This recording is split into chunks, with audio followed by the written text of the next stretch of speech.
नमस्कार. आजच्या या विश्लेषणात आपण पाहणार आहोत महाराष्ट्र शासनाच्या कामगार आयुक्तालयाकडून 2026 सालासाठी निघालेल्या गट क म्हणजेच ग्रुप सी सरळ सेवा पदभरतीच्या अधिकृत अधिसूचनेची संपूर्ण माहिती. सरकारी नोकरी मिळवण्याचं आणि करिअरला एक उत्तम दिशा देण्याचं स्वप्न पाहणाऱ्या सर्व उमेदवारांसाठी ही खरोखरच एक मोठी संधी चालून आली आहे. चला तर मग थेट मुद्द्याला हात घालूया.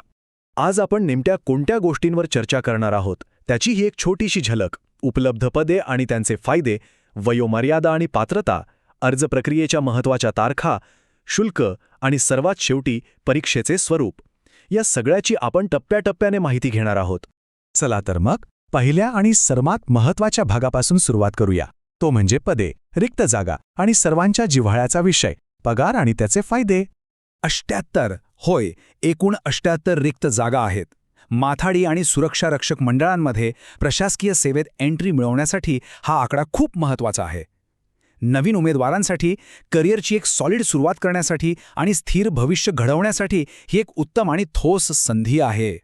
आता ही 78 पदे नेमकी कोणती आहेत ते पाहूया.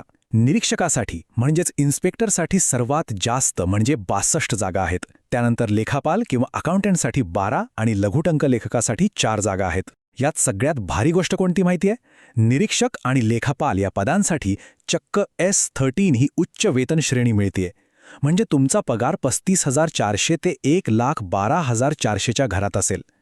नवीन जॉईन होणाऱ्यांसाठी हे किती जबरदस्त आर्थिक स्थैर्य आहे याचा विचार करा. शिवाय लघुटंक लेखकासाठीही S8चं उत्तम पे बँड आहेच. आणि थांबा, केवळ बेसिक पगारच नाही. कामगार आयुक्तालयाच्या या अधिकृत अधिसूचनेत स्पष्टपणे लिहिलंय की तुम्हाला नियमानुसार महागाई भत्ता आणि इतर सगळे भत्ते सुद्धा मिळणार आहेत. सरकारी नोकरीचे हेच ते फायदे आहेत ज्यामुळे वाढत्या महागाईतही तुमचं बजेट कोलमडत नाही आणि करिअर ग्राफसोबतच पगारही वाढत राहतो. एकदम सिक्युअर्ड जॉब, बरोबर? आता हे सगळे फायदे मिळवण्यासाठी कोण पात्र आहे, यासाठी लागणारी वयोमर्यादा काय आहे, हे आपण या दुसऱ्या भागात बघूया. वयाची अट अगदी सोपी आणि स्पष्ट आहे. जर तुम्ही खुल्या प्रवर्गात म्हणजेच ओपन कॅटेगरीत असाल तर तुमचं वय किमान 19 आणि कमाल 38 वर्षांच्या दरम्यान असायला हवं. पण जर तुम्ही मागासवर्गीय, अनाथ किंवा आर्थिकदृष्ट्या दुर्बल घटकातील असाल तर हीच मर्यादा 43 वर्षांपर्यंत वाढवून देण्यात आली आहे. त्यामुळे तुम्ही कोणत्या कॅटेगरीत बसता ते तपासून तुमची पात्रता नक्की कन्फर्म करा. वयोमर्यादा तर बघितली, पण शिक्षणाचं काय?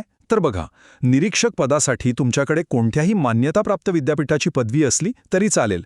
पण जर तुम्ही लेखापाल पदासाठी अप्लाय करत असाल तर फक्त कॉमर्सची डिग्री असून चालणार नाही. तुम्हाला अकाउंटिंग क्षेत्रातला किमान 3 वर्षांचा अनुभव असणं मस्ट आहे. लघुटंक लेखकासाठी पदवी आणि सोबत टायपिंग आणि शॉर्टहँडचा ठरलेला स्पीड हवाच. आणि एक अतिशय महत्त्वाची, सर्वांसाठी कॉमन अट म्हणजे तुम्हाला मराठी भाषेचं ज्ञान असणं अगदी सक्तीचं आहे. हे सगळं तुमच्या प्रोफाईलशी जुळत असेल तर आता वेळ न दवडता महत्त्वाच्या तारखांकडे वळूया.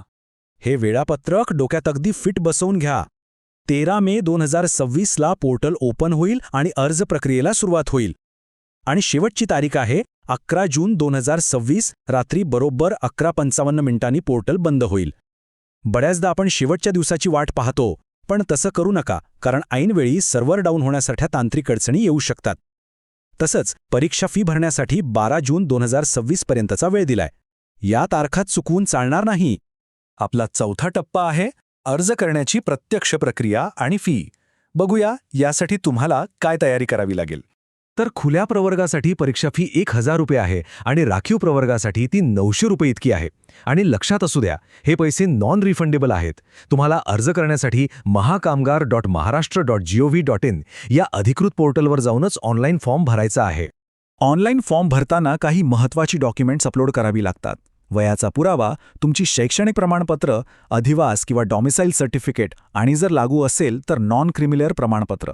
ही सगळी कागदपत्र आधीच PDF फॉर्मॅटमध्ये 50 ते 500 KBच्या आकारात स्कॅन करून रेडी ठेवा. ऐनवेळी धावपळ नको. आता आपण आलोय शेवटच्या आणि सर्वात निर्णायक टप्प्यावर. परीक्षा आणि तुमची निवड नक्की कशी होणार? गट क च्या या पदांसाठी सगळ्यात मोठी आणि आनंदाची बातमी माहितीये काय आहे? या भरती प्रक्रियेत कोणतीही मुलाखत नाहीये. होय, नो इंटरव्ह्यू. तुमची निवड पूर्णपणे 200 मार्कांच्या एकाच ऑनलाईन परीक्षेवर ठरेल. आता या 200 मार्कांचं डिवायडेशन कसं आहे ते बघा. यात तब्बल 80 मार्क हे महाराष्ट्र माथाडी आणि सुरक्षा रक्षक अधिनियम यावर आधारित प्रश्नांना आहेत. म्हणजे या कायद्याचा अभ्यास अगदी पक्का असायला हवा. उरलेले 120 मार्क मराठी, इंग्रजी, सामान्य ज्ञान आणि बुद्धिमत्ता चाचणी या प्रत्येकी 30-30 मार्कांमध्ये विभागले गेले आहेत. अधिकृत अभ्यासक्रमानुसार ही परीक्षा बहुपर्यायी म्हणजेच ऑब्जेक्टिव्ह स्वरूपाची असेल आणि तुमच्याकडे वेळ असेल 2 तासांचा.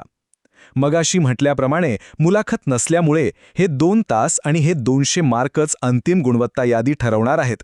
त्यामुळे तुमचा अभ्यास एकदम अचूक आणि फोकस असायलाच हवा. हेच तुमचं सिलेक्शन नक्की करेल. तर मग आर्थिक सुरक्षितता आणि उत्तम करिअर ग्रोथ देणाऱ्या या सरकारी सेवेच्या सुवर्ण संधीचा फायदा घेण्यासाठी तुम्ही तयार आहात का? स्वतःची पात्रता तपासा, आवश्यक ती सर्व डॉक्युमेंट्स तयार ठेवा आणि महाकामगार पोर्टलवर जाऊन वेळेत अर्ज निश्चित करा. योग्य वेळेचं नियोजन आणि फोकस ठेवून अभ्यास केला तर या संधीचं नक्कीच सोनं करता येईल. या विश्लेषणात शेवटपर्यंत सोबत राहिल्याबद्दल सर्वांचे खूप खूप धन्यवाद. तुम्हाला या परीक्षेसाठी खूप साऱ्या शुभेच्छा.